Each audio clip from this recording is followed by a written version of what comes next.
BID Seal UDMI. Toks įdomus pavadinimas, ne iš karto ištarsi, bet kas čia per naujieną Lietuvoje. Tai 4 varomųjų plug-in hybridas, kuris gali važiuoti viena elektra, turi vidaus degimo variklį 1.5, plus priekyje stovi elektrovariklis, gale stovi elektrovariklis. Tai pati galingiausia dizain versija, dėl kainos, tai kainos prasideda nuo 3-8 tūkstančių, už tokius modelius. Šitas jau virš 40 kainuoja, tai čia jau priklausomai. Koks pliusas, kad visi modeliai viduj išorė atrodo vienodai. Tik tai skirtumas gale, baterijos talpa, na ir va ta maksimali komplektacija turi 4 varomųjų ratų sistemą. Man išvaizda čia kažkoks tai Porsche trupučiuką, arba ten Aston Martin maišytas su Porsche, kažkas tai to. Iš tikrųjų atrodo tikrai gerai automobilis, kaip ir iš priekio, taip ir iš šono, taip ir iš galo. Bagažinė jo nėra itin didelė, elektra valdoma, bet iškart jaučiasi, kad automobilis projektuotas ne aukšto ūgio žmonėm. Kodėl? Nes, pavyzdžiui, atsidaro bagažinė, aišku, čia kažkiek yra to asfalto, nelygumų, bet vis vien, aš, pavyzdžiui, aš negaliu net praeiti. Bet yra toks minusas, jaučiasi, kad automobilis projektuotas, jeigu jūsų ūgis mažesnis negu 1,8 m, tai bus viskas gerai. Tai grįžtam prie bagažinės. Zamšas, dvigubos grindys, ergonizeriai, kaip ir ok, užuolaidėlė. Kokybė tokia, kaip sakoma, standartinė, prasta, nieko čia tokio įspūdingo. Ko aš čia pasigendu, nėra ergonizerių, jokių kabliukų, tokia standartinė paprasta bagažinė. Ir galinės sėdynės aš negaliu valdyti iš bagažinės, jokių mygtukų aš negaliu jos nulenkti. Jei koks didesnis krovinys, tai jau man reikia eiti tenai ir jais manipuliuoti. Bet visas grožis BID slypi salone iš tikrųjų. Jeigu norit wow efekto, tai bus garantuotas, sėdynės itin kokybiškos, atrodo įspūdingai, oda, formos, durelių kokybė minkšta, minkštas plastikas čia, kaip aliuminis su ambient apšvietimu, čia kaip odos, nežinau, turbūt netikra oda, bet vis vien jaučiasi kaip oda, minkšta viskas, rankinėlė minkšta, plastikas gan tvirtas, Infinity Sound sistema stovi. Šiaip atrodo neblogai. Kiekgi vietos čia? Tai pabandysiu atsisėsti. Gan aukštos grindys, iškart jaučiasi. Tai vat kaip ir sakau, irgi toks jausmas, kad automobilis projektuotas, mažesnio ūgio žmonėms. Tai reikia atkreipti dėmesį. Turim porankį, easy fixus, apipūtimą, USB, Type-C. Šiaip sėdynės neblogas. Galima kampą reguliuoti, kiek žinau. Pati kokybė, man atrodo, visai nice, bet kampas, aišku, ten reguliuojamas. Čia jau kam patinka, aišku, man patinka, kai yra maksimumas. Čia neblogas kampas, čia gerai subalansuota. Vidų vietos kaip ir gerai, kokybė irgi sėdinių nebloga. Ką mes turim priekį? Tai šita sėdinė valdoma elektra. Turim purvo apsaugos. Matot, kad neišpurinti jūsų kelnes. Tai šitą dalyką tikrai didelis pliusas, nes būna automobiliai, kur tų dalykų nėra, tai visas purvas lekia čia. Čia matot yra apsauga. Durelių kokybė identiška kaip ir gale. Minkšta, oda, minkšta. Čia jau kietas plastikas, ergonizeriai, Infinity Sound kolonėlės. Daiktadėžė standart, minkšta, porankis, visai neblogas. Turim čia dar tokį daiktą. Čia, žiūrėkit, galima, jeigu kokia nedaug dievė avarija, pjauti diržus. Toksai peiliukas yra. O čia išdaužyti langą. Jeigu irgi kokia avarija. Tai va, reikėtų omeny, kad pasirūpinta. Puodelio laikikliai, pora telefonų įkroviklių, pavarų dėžė su kažkiek tai valdymu, klimato kontrolės, mold, VHEV. Čia pilnai elektra važiuoti arba kaip hybridas. Dėl ergonomikos priekėje man kaip keleiviui visai neblogai. Gal net galėčiau kažkiek pasistumti į priekį. Man tikrai būtų taip net fainiau. Pats variklis, tai čia yra, kaip sakau, hybridinė tokia plug-in sistema.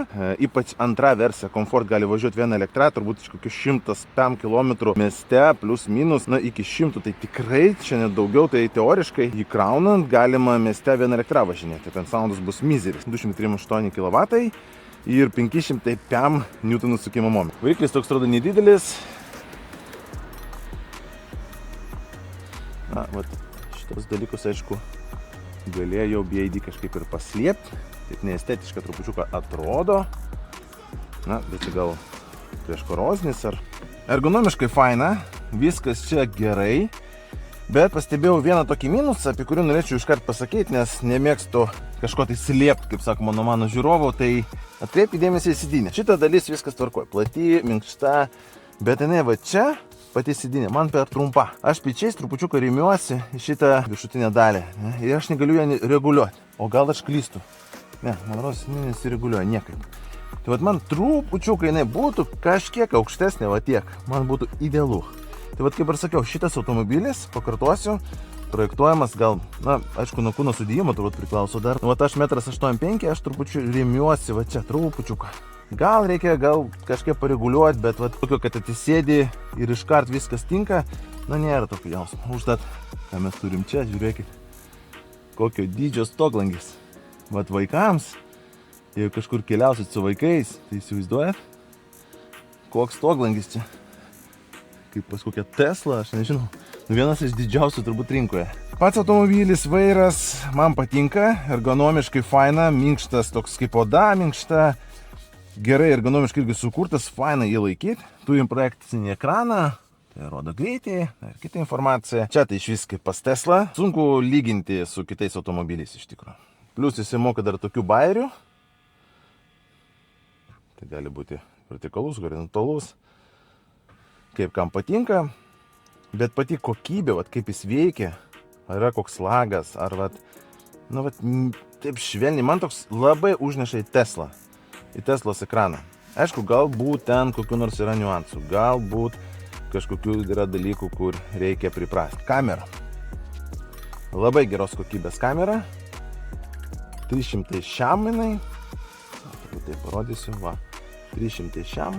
Iš visų pusių viską matai. Turim vairo šildymą, sėdinių šildymą, nematomų zonų stebėjimo sistemą, tai kas važiuoja šonu matai. Prisitaikinčią pastovaus greičių sistemą.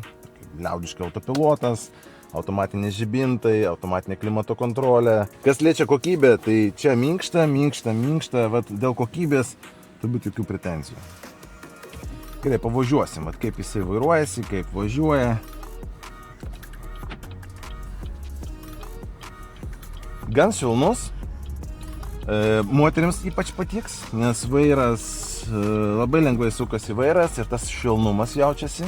Labai gerai matosi head-up displejus, ryškus didelis, tai iškart matai greitį, niekur nereikia žiūrėti. Iš tikrųjų, to galėjo iš vis net nebūti. Va, viską matai greitį. Va, kaip atrodo kameros, kažkiek tai yra tokių pagalbininkų, kai važiuojat, vat suka tai kairė į dešinę, to parodo, kas iš kairės į dešinės, kas priekį iš viršaus. Jaučiasi, kad automobilis, jeigu taip rezumuojant, vat jaučiasi, kad automobilis kurtas su intencija tokia premium luxury, su galimybė važiuoti gan greitai, nes čia daug arklių galių iš tikrųjų, plus elektros variklis, bet visas akcentas į tą premium vat jausmą. Klausimas tik tai, ar visiems žmonėms patinka vat tie ambient apšvietimai, blizgučiai, vat kažkiek tai to blizgesio yra salone, matot, jis turbūt ne į medžioklę su juo važiuoti, o vat po miestą, kai dirbit ofise, kai jau žinot, ko norit iš gyvenimo, kaip sakoma, tai tada taip. Jis toks luxury, mielai rieda. Tai va, tai apie pliusus. Tai pliusų daug, tikrai daug. Galia, apdaila, technologijos, išvaizda man asmeniškai patinka, žibintai liet ten su visom funkcijom, automatiniai ir čia nėra prie ko prikipti. Kas nepatiko man asmeniškai, tai dėl to jausmo, kad automobilis kurtas kažkiek tai, 1,8 m ūgis idealu, tikiu. Nes bagažėje nėra didelė, sėdynės tokios trupučiuką per trumpos. Va, tai jeigu jūsų ūgis, kaip sakoma, 1,8 m, tai puikiai tiks šis automobilis. Jeigu jūsų ūgis 1,9 m, tai jau sunkiai. Kuro sąnaudų, tai man gavosi 6,2 litro. Nežinau, čia teisingai rodo, kažkaip čia įdomiai rodo. Čia rodo 7,6, bet čia gal dėl to, kad stovėjo automobilis. Taip įdomiai jis, aišku, rodo. Čia iš vis 14 full consumption, gal dėl to, kad stovėjo. Va, bet manau, kad čia, jeigu pradėsit su juo jį eksploatuoti, tai vien elektra, kaip ir sakiau, jis 70, ten 100, priklausomai nuo versijos. Tai pažiūrėsit, paskaitykit specifikaciją, ten skirtingų versijų šiaip skiriasi arba baterijos talpa, arba galingumas. Tai vat, jeigu norit galingesnio, reikia maksimalią komplektaciją rinktis. Jeigu norit, kad ilgiau kaip įmanoma toliau nuvažiuoti su vien elektra, tai reikia tą antrą komfort rinktis komplektaciją. Net pigesnė už šią. Dar noriu parodyti garso izoliaciją.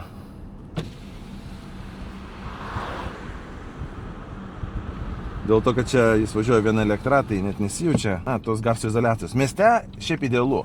Užmiestį, vat kiek bandžiau, tai toks tvirtas viduriukas. Jeigu renkate savo automobilį, koks patarimas nuo Autopov Drive? Būtinai išbandykit skirtingų markių. Ypač dabar kiniečius, kurie ateina į mūsų rinką. Nesakau, kad čia yra topiniai automobiliai, viskas pirkit, nieko nežiūrėkit. Ne, bet išbandyt, pažiūrėti, apdaila jums tinka, ar sėdėsina, kaip jis važiuoja, palyginti su kitais gamintojais. Jums tai bus porą valandų jūsų gyvenimo, bet įspūdžių turėsit ir jau lyginsit, pasirinksit savo tinkamą automobilį. Jeigu norėsit pamatyti mano pop vairavimą, kur daugiau važinėju su tuo automobiliu, mieste, tas jausmas, garsai, tai paspauskit šitą nuorodą ir galėsit pavairuoti.